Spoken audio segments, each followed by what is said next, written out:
کیا آپ رزق کی تنگی سے پریشان ہیں؟ کیا آپ چاہتے ہیں کہ اللہ تعالیٰ آپ کے لیے رزق کے دروازے کھول دے؟ کیا آپ اپنے گھر میں خیر و برکت، آسانی اور رزق کی فراوانی چاہتے ہیں؟ تو آج کی یہ ویڈیو آخر تک ضرور دیکھیں۔ چینل پر نئے ہیں تو چینل کو سبسکرائب کر لیں، کیونکہ آج ہم رزق میں برکت اور اللہ تعالیٰ کی رحمت حاصل کرنے کے لیے ایک مشہور وظیفہ بیان کرنے جا رہے ہیں۔ یاد رکھیں کہ رزق دینے والی ذات صرف اللہ تعالیٰ کی ہے۔ انسان اسباب اختیار کرتا ہے، محنت کرتا ہے، لیکن رزق کا اصل مالک اور عطا فرمانے والا صرف رب العالمین ہے، اللہ تبارک و تعالی ہے۔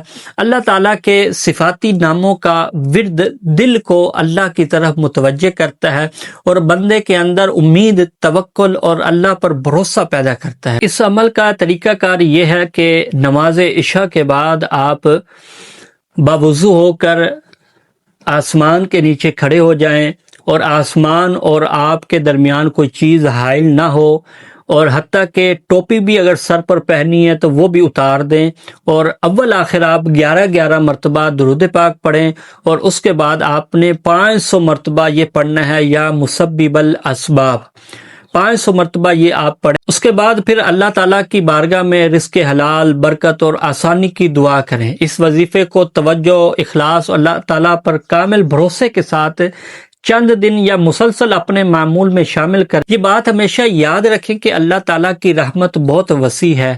جب بندہ حلال روزی اختیار کرتا ہے، نمازوں کی پابندی کرتا ہے، والدین کا احترام کرتا ہے اور اللہ تعالیٰ سے دعا مانگتا رہتا ہے، تو اللہ تعالیٰ اس کے لیے آسانیوں کے راستے پیدا فرما دیتا ہے۔ دعا، ذکر اور نیک اعمال اللہ تعالیٰ کی رحمت، برکت اور رزق میں آسانی کا ذریعہ بنتے ہیں، لہٰذا اس وظیفے کو اپنی زندگی کا معمول بنائیں۔ اللہ تعالی ہمیں رزق حلال کما کر کھانے کی توفیق عطا فرمائے، ہمارے مالی مشکلات، ہماری پریشانیاں دور فرمائے، آمین یا رب العالمین۔